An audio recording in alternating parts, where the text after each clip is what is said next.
Cholesterol का structure यहाँ पर आप देख सकते हैं, सही, ये कोलेस्ट्रॉल का स्ट्रक्चर है, सही, ये वाला।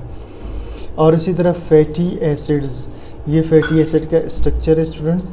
फैटी एसिड के स्ट्रक्चर में एक तरफ कार्बोक्सिलिक एसिड ग्रुप होता है, ये आपको नज़र आ रहा है, C double bond OOH carboxylic, फिर उसके बाद कार्बन की लंबी चेन होती है, सही। इसे हम कहते हैं फैटी एसिड्स। क्या कहते हैं स्टूडेंट्स इसको? फैटी एसिड्स कहते हैं इसको, ठीक।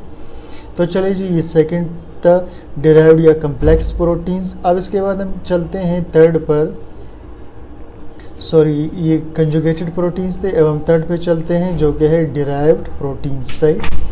तो proteins derived from simple and conjugated proteins, वो प्रोटीन्स जो बनते हैं सिंपल और कंजुगेटेड प्रोटीन्स से, उसको कहते हैं डिराइव्ड प्रोटीन्स। इसके एग्जांपल क्या है?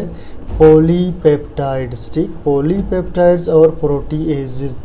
अब पॉली का मतलब स्टूडेंट्स होता है कई, पेप्टाइड का मतलब है प्रोटीन, यानी बहुत सारे प्रोटीन के अमाइनो एसिड्स के चेन आपस में जुड़े हुए हों। अब देखिए स्टूडेंट्स, यहाँ पर ये amino acid, amino acid, amino acid, इस तरह बहुत सारे अमाइनो एसिड जुड़ करके ये पॉलीपेप्टाइड बना लेते हैं, सही। इसी तरह प्रोटीएजेस, प्रोटीएजेस क्या होता है स्टूडेंट्स? ये असल में एंजाइम्स होते हैं। एंजाइम क्या है? जो केमिकल रिएक्शन को तेज़ करते हैं, स्पीड अप करते हैं या उसको कंप्लीट करने में हेल्प करते हैं।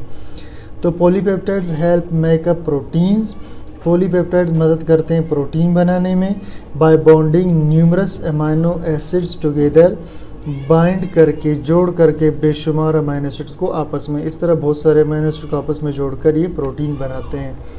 तो स्टूडेंट यहाँ पर हमने इसकी ज़्यादा डिटेल में तो नहीं गए, बस मुख्तसरन हमने इसको जो 3 क्लासेस थे प्रोटीन्स को उसको डिस्कस कर लिया। तो उम्मीद करता हूँ आपको लेक्चर समझ में आ गया है। कोई चीज़ क्लियर ना हो तो कमेंट सेक्शन में ज़रूर बता दीजिए और चैनल को सब्सक्राइब, लाइक, शेयर कीजिए।